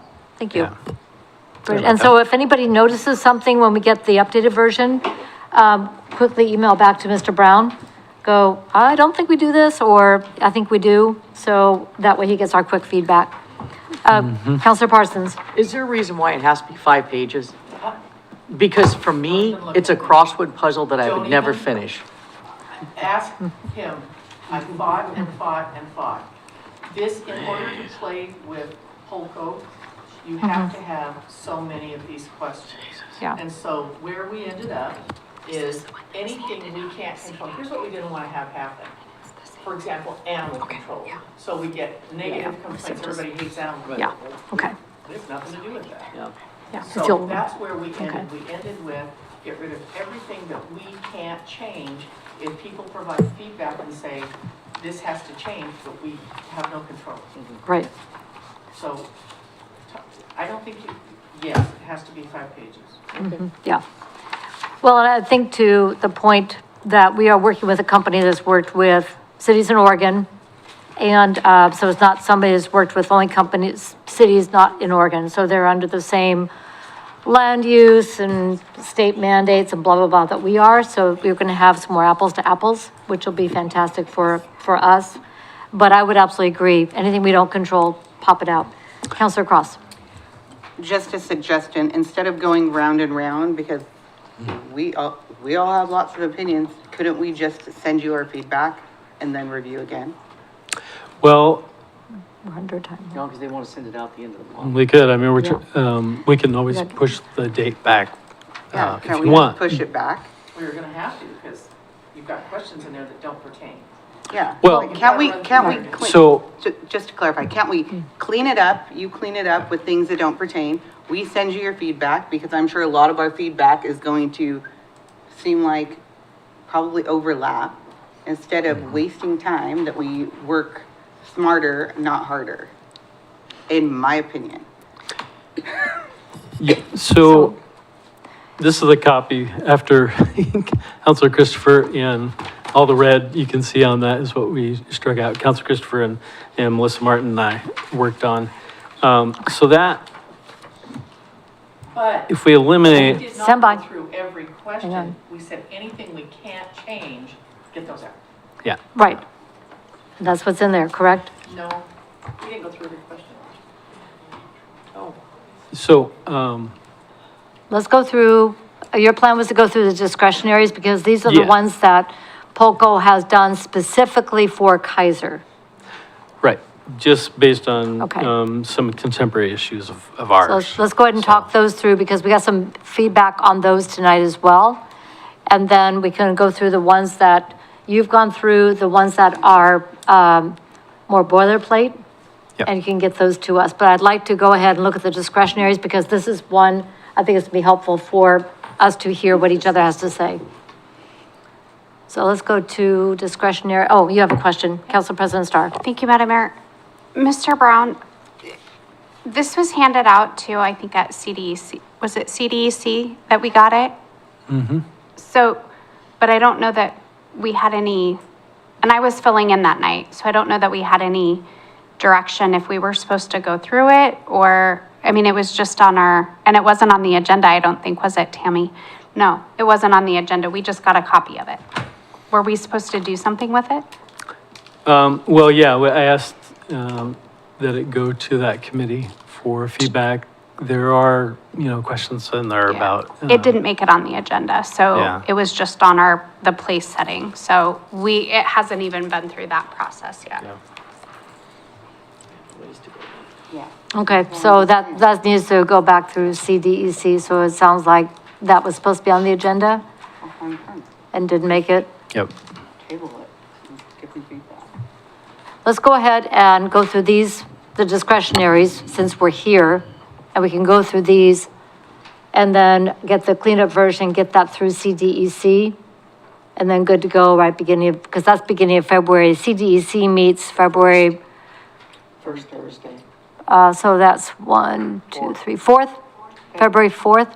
So the fourth. So fourth Thursday, the second is the Monday. That's right, Groundhog Day. Because the first, yeah, Groundhog Day. yeah, is on the first. It's on, because that's how I was remembering, that's the second is Monday. Okay, so that's. All right. And then, so that would push us out, with CDEC having the look at it, then we should be able to go out. I don't want to get a whole lot later into the year because then we're going to get lost in the shuffle.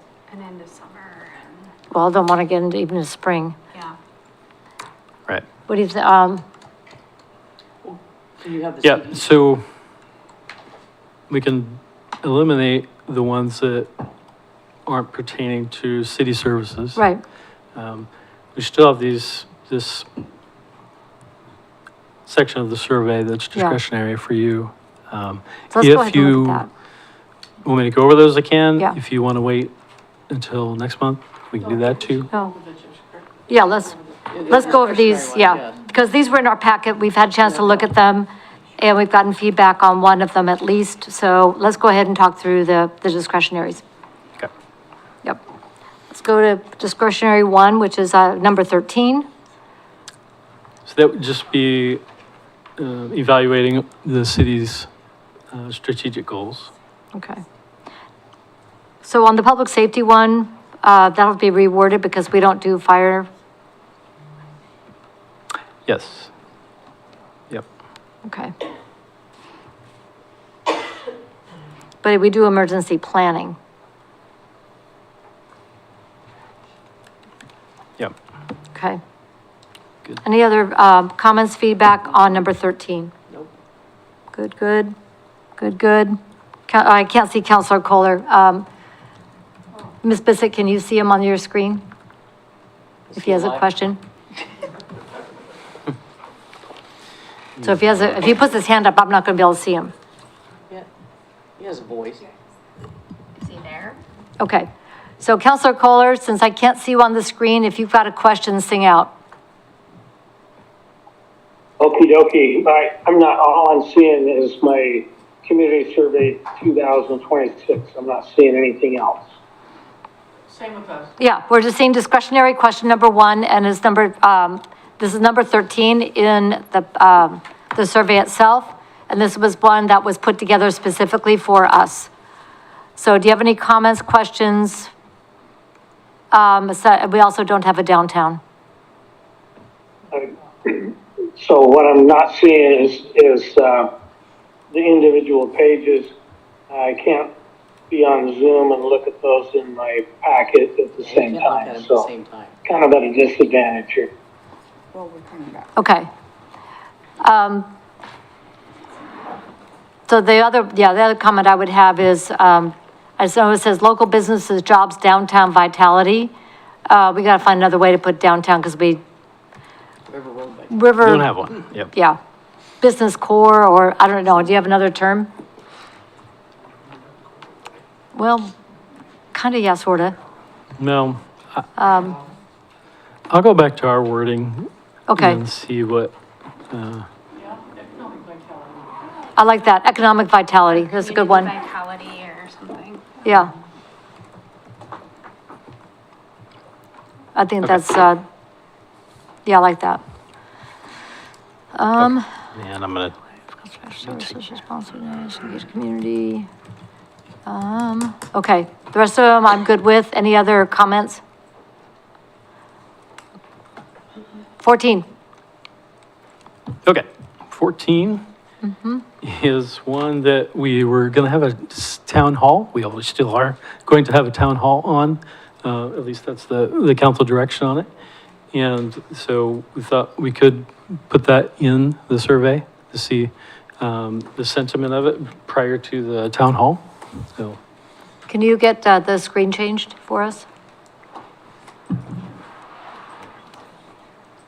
Thank you. So this has to be rewritten because the question is, do you support or oppose? And this asking for a scale. So you gotta take one of those out. Do you support continuing, strongly support, somewhat, or do you, I think you better do it support. to support. If you do it the other way around, it's going to be asking a backwards question. So overall, do you support continuing fluoride treatment of the city's drinking water? Strongly support to strongly oppose. I think we'll get to the natural response of people who have an opinion on this. Are we agreed? Okay, so change that sentence if you would. And we're good with having this in the survey? Okay. Number Okay. 15. I'm just taking notes here. And this one would be on our staffing levels for police. Yes, we thought this one would be important because of the Public Safety Task Force and the things that the Budget Committee and Council will be dealing with through this year. The 15 is, would you support paying additional taxes or fees to maintain current police staffing levels? And if yes, if you would support paying more to maintain current police staffing levels, which option would you prefer? A fee on the city services bill, an increase in property taxes, or no Do that, preference? So why even ask the question? Yeah. Well, I'm going to go to Councilor Cross. She had her hand up first. So my first inclination is that there's not added or no fee increase. That's not an option. It's, the first part of 15 is no. It says no or not sure. No, you don't go on. Yeah, You don't go on anywhere else if you say no. Yeah, so only yes goes to 15A. Kind of like choose your own adventure. right. Right. Good Do you example. support paying additional fees? No. Done. Done. And is this going to be, sorry, this is kind of off, are we sending this out English and Spanish, but what about for our Russian residents? I'll ask if there's a method in there to change language.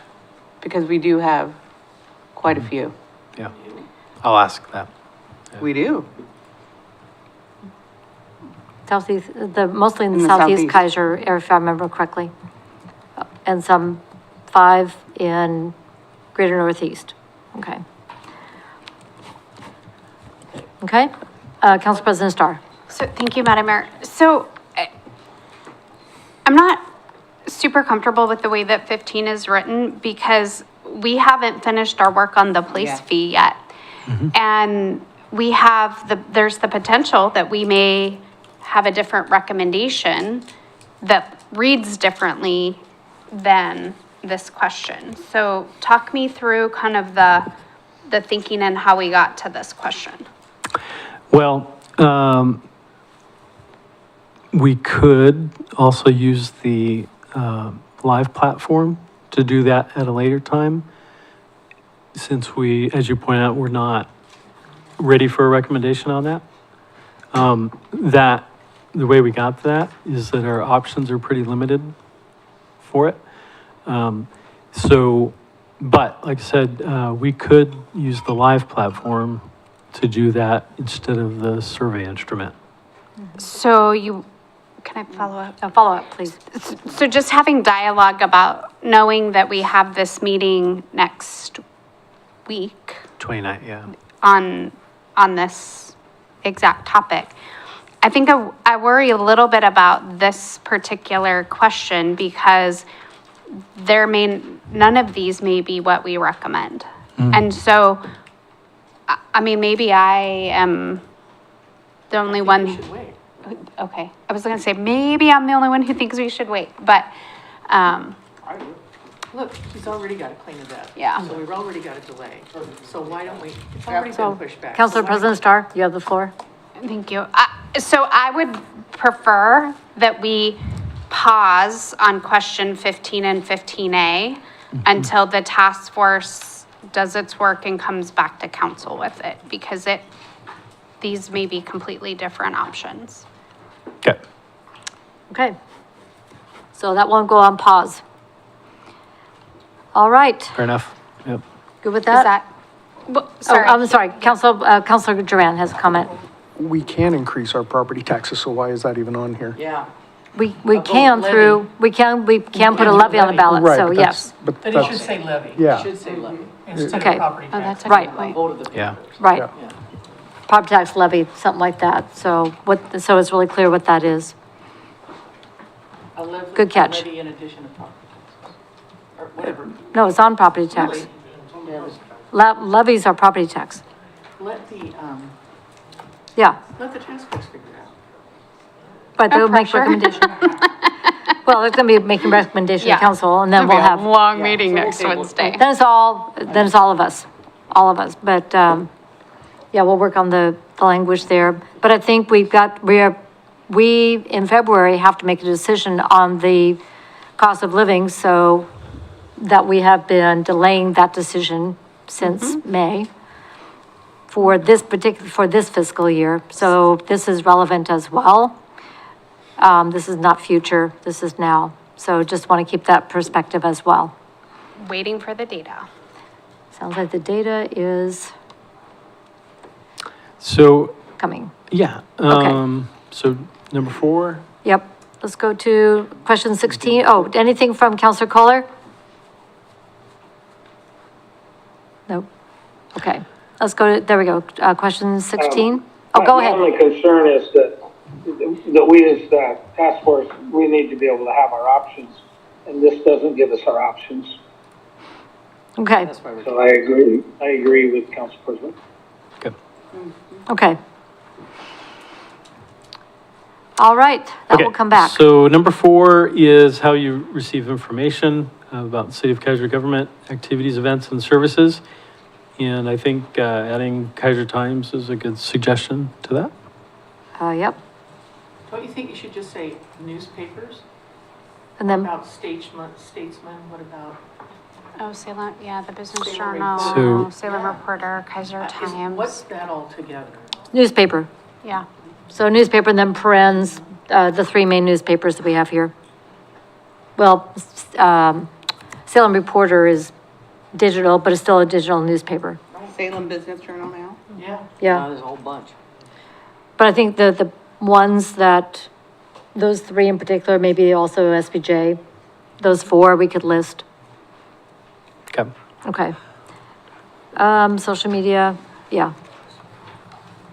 I mean, we could get into all sorts of different platforms, but I think those are the 3 majors.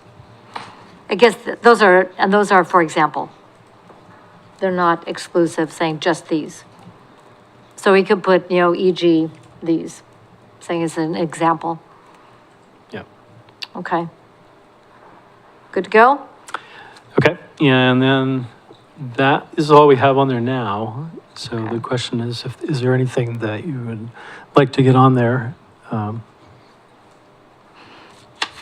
There was the question, and maybe this is that we got from Mr. Philbrick about, we're going to be doing a town hall, I believe, on the residential speed limit. So it sounds like that would be something that we would, as part of that inquiry, also use the live platform. At that time. Doesn't sound like it belongs on this one since it's out there, and we haven't done the town hall. Council President Starr? But that brings up a really good point, though. Where is town hall on here? As an option for information? Oh, Or do you, ask us some, I am not the data person, so I'm not sure how you would word it or where you would put it, but, I do think finding out if people want more, do they like them, asking about that. Do they know we even have them? Why don't we save that for one of the, what do you call them? The targeted ones? the live platform. The live platform. We don't want to add. I know, We don't want but to add. where other discretionary questions, I mean, where We've would already we, said we'll add that one. but where would we put it on here? Actually, Place under 2. well, there's also a place under 8, whether or not you have done one of these in the last 12 months, contacted the city, we could add, well, and right here, attended a local public meeting. Oh, town hall. It's right there. Okay, sorry, I found it. I know there's so many. It's like, Yeah. where's Waldo?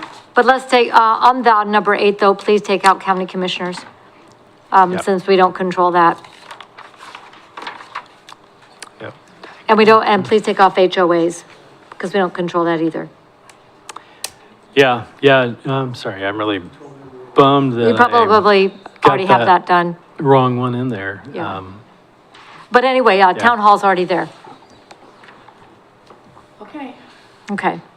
So I'll come back to you in February after CDEC and after Public Safety Task Force. Okay. And we be ready to go, because I think with the timeliness, if the public safety one needs to go out as a live platform, we can pull it and send out the main one and go. Because I don't want to hang this up for one question when there's a plethora of information that we need on from these other questions. Well, and then give us like a week to look it over and send our comments back to him too. Wouldn't that help if we did that ahead of time? Well, we can't do that because then public meeting. Public meeting, we're Well, telling them our suggestions. you can all send stuff directly to me. Okay, just as long as we don't, Just don't share it with everybody. okay, no sharesies. Okay, Don't copy everybody. And just as a further strictness, just don't share what you know any other person on the board's opinion is about something. Right. yep. Stand in a closet with your, So, with a blindfold and the door shut. Okay. All right, that sounds like a plan then? Okay, so we should be able to get this out no later than mid-February with this plan. If we get our information back and then we try to do the public safety one if we can. If not, that will get pulled and go. Okay. Yep. I don't see any reason why we wouldn't be able to get this out and get this data back. We need the data. And I know the city is really looking forward to it. Okay, anything further on this one? Okey dokey. Is there another question? No, that was it. Okay, no more questions. All right. Let's go to other business. This time is provided to allow the mayor, city council members, or staff an opportunity to bring new or old matters before the council that are not on tonight's agenda. Mr. Brown, does staff have any other business to bring up this evening? We do not. I'll let the chair of the Public Safety Task Force announce the follow-up in the next meeting, so Okay, if that's all right with you. absolutely. There. Council members, any other business for this evening? Okay. Okay, got you. All right, staff updates. Mr. Cleaver, Done tonight? you've been very busy. I want to give you our sincere thanks for conducting the work to recruit and retain our new Public Works Director. And I've heard it was a very well-done process. So thank you. That's great. Mr. Brown? One thing I failed to put in my update is that the signs that were approved by KPAC and council are now up at the Welcome Triangle on Yeah, we saw pictures. Broadway, Front Street, and River. So, All right, look very nice. That's all. thank you much. Mr. Wood? Just a reminder, about 2 more weeks, if you live on the south side of town, continue to conserve water. Water you save now will save your sewer bill for the rest of the year. North side, you got about another month and a half, so sorry. That's it, thank you. All right. Ms. Bissett? Nothing tonight, Mayor, thank you. Chief? Sorry, I left to go get some water and I ran into our cadets walking out of Iris Room B coughing because they just ran ORPAT. So this was our annual fitness incentive day, so the officers can run ORPAT, which is the course you run at the academy. Well, to get hired first and then at the academy and you get really good at it. And this was our cadets' first opportunity to run it. So they were walking out very tired.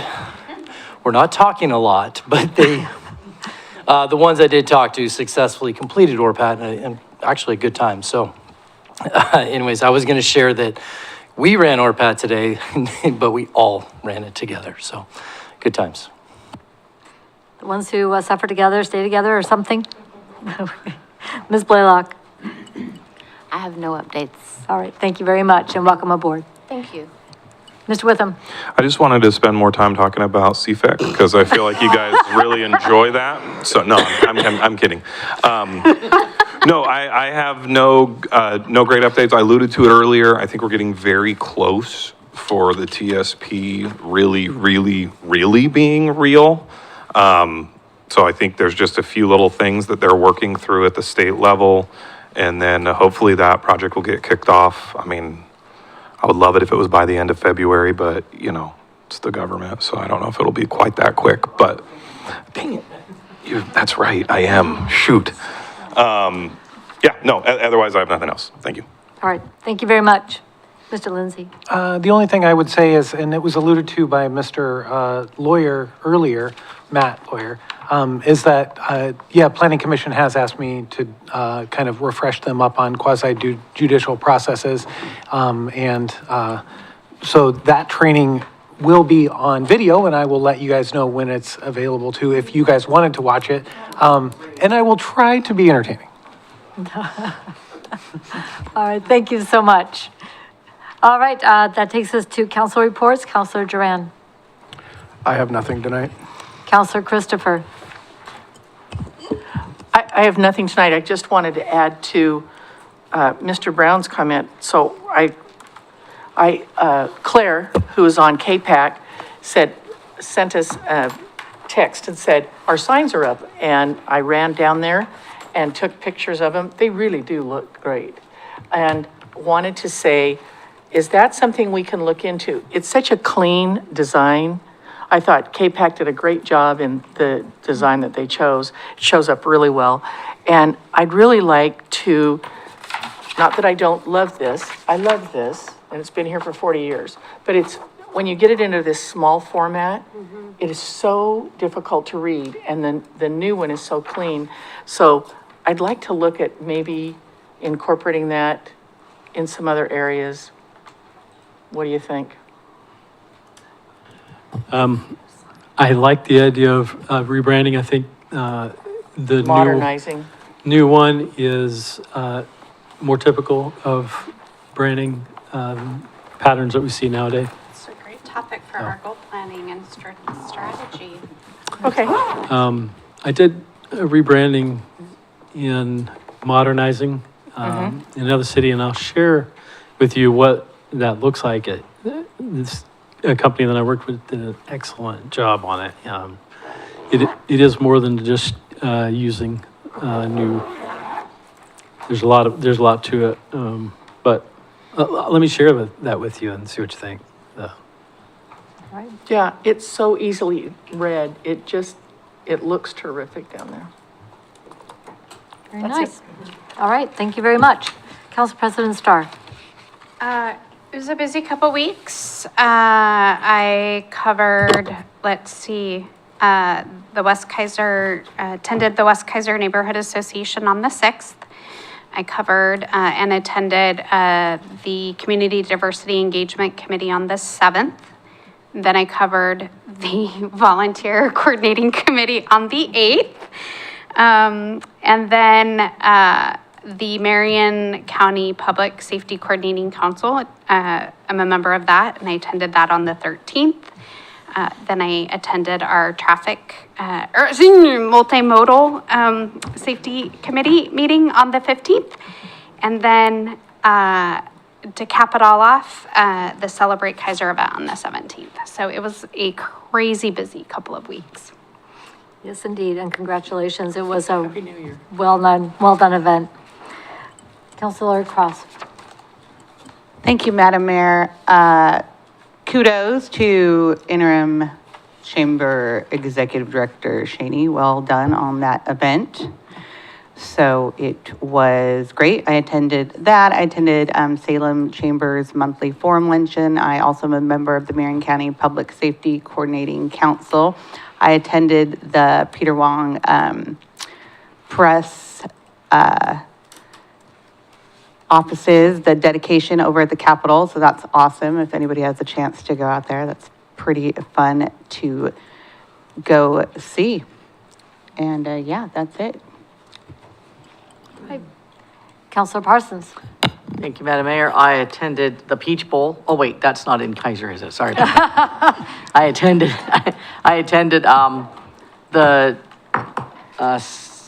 geez, Marlene, where did you go? I did.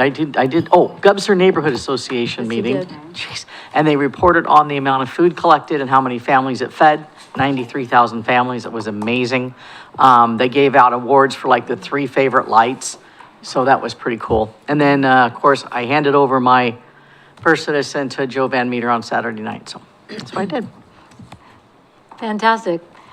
Which leads me to Counselor Kohler and maybe an explanation of his Indiana University shirt, the new national champions. Well, interestingly enough, I have a son that graduated from Indiana University, so I just happen to have the attire. It got a little cool here. It was dipped into about 64, so I thought I would go ahead and put that on. Thank you for acknowledging and asking. I just want to say quickly thank you to the counselors that filled in for a couple of meetings for me this last couple of weeks. I appreciate that. I did attend the Marion County Solid Waste Committee meeting where our own Mrs. Ammon was a star by having our report, our city report, as a model for all the other cities that were there. So she did an excellent job on that. The committee is moving forward. There's a lot of different ideas that are happening and going on. So it is happening. I want to on September 30th of this year, after 22 years of service, Father Gary will be retiring due to some health reasons. He intends to still reside in Keizer. We ask God's blessings to be with him and all those involved in that. We do have a Keizer community dinner coming up, not this Wednesday, but a week from this Wednesday. So some good things happening. And again, I especially appreciate Melissa arranging and making this format available for me. All right. Thank you so much, and thank you for covering the benefits of Zoom to be able to be places. Just a couple of things to add. I attended the Southeast Keizer Neighborhood Association meeting, and let's see, I've got their list. They had a tremendous list of the accomplishments for 2025. Chair Colleen Bush went through the calendar going, well, did we really do all that much? And as she began to list all of the things that neighborhood association did last year, the list got pretty long, from the collaboration with the other neighborhood associations, graffiti abatement, Keizer Fire Open House, Keizer United partnerships, and so much more. Just really want to highlight what people do when they're just so busy doing this stuff. It was great that she took time to make sure to celebrate the accomplishments of the neighborhood association. And then they did planning for coming up for this year. They're working on, they have a list for what's coming up, especially with National Night Out, the annual work session, and Keizer Fest, and so forth. So they're already well into the work, also supporting the Southeast Keizer Community Center. They said at the Christmas party, 25 families got baskets and a quilt sewn by the ladies at the church there. Great partnership with the Mennonite Church. Also, we got the report from the Keizer Fire District, the pancake breakfast, they served about 1,000 people. Big turnout for that. That was, yeah, you were, well, both of you, Councilor Duran and Councilor Starr, were hopping and popping with the pancakes, and they were wonderful. So great job to everybody. The other thing I went to was the Clyde Creek Watershed Council, getting ready, of course, for the Civic Center cleanup. Also, we have Soggy Day at the Park on May 23rd, looking for vendors and partners for that. Of course, we talked about partnering with Public Works Day and Keizer Fest, where they generally partner with Salem Electric for that. Working on getting ready for plantings at the Inland Shores space. And of course, looking for more volunteers who would like to get involved with the Clyde Creek Watershed Council. If people are interested, please get a hold of me and I'll be happy to connect you with the committee. Lastly, well, second to last, I did go to the ribbon cutting at Fall Keizer on the 6th. That was very, very well attended, but since they did their soft opening on December 22nd, that place has been packed. Very great community support for that family-owned business and their expansion to the Old Sherry site at River Road and Chemawa. Yesterday, I went to the Martin Luther King Peace Walk that was hosted by Salem Leadership Foundation and the NAACP. Keizer's own Raymond White was the keynote speaker. There were over 200 people that showed up for the presentations and for the Peace Walk that went from McKay High School to God Be the Glory Church in Salem. So thank you to those organizations. I want to highlight that one of the community awards was given to Becca Bonner of Keizer's own Radness Ensues. Congratulations and thank you to Becca for the work you do for the youth in our community. And so glad that that was recognized there. Let's see what's coming up. We've got, already mentioned the community dinner. So working on meetings on the League of Oregon Cities on housing policy. I did mention earlier about that wonderful 340 pages of new rules. And God bless our lobbyist, Alexandra Ring, who worked so hard with the team at the League of Oregon Cities to try to keep on top of this. There's 2 more rule makings that are just getting started. So hang on, we're not done with this yet. And it is really painful as we've got the state trying to do the codes and the housing development and so forth and try to give it to cities and say, hey, one size fits all. Last time I checked, it doesn't. So we'll keep in there swinging. And that is all I have. So let me go to our agenda input. There it is. Okay. Agenda input, we will meet next, next Monday, January 26th at 6 p.m. We will go over our strategic plan, get information from the strategic plan work group. We'll go over our goals, which are 2-year, but this is the mid-biennium check-in. We will meet on February 2nd at 6 p.m. in regular session. And then February 9th, we have a work session on, remind me. Police Feed Task Force. The police feed, so the Police Feed Task Force will be reporting out and we'll have a work session on that. So that's what's planned ahead for our agenda.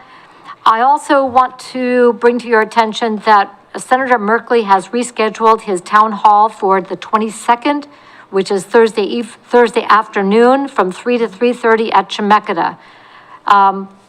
Who would like to go? I cannot. I'll be out of state. You cannot. Can anybody attend for the city council? It is 2 days from now, Thursday? You can't. Anybody? And Wyden's already happened. Oh, it did? Oh, that's good to know. Okay. I saw it on Facebook. Wow. That's how I know. That's how I found out about it. Me too. Wyden's Town Hall. Wyden's Town Hall. Missed that. Apparently I was on the wrong Facebook page. Usually his staff reaches out, so I'm a little surprised.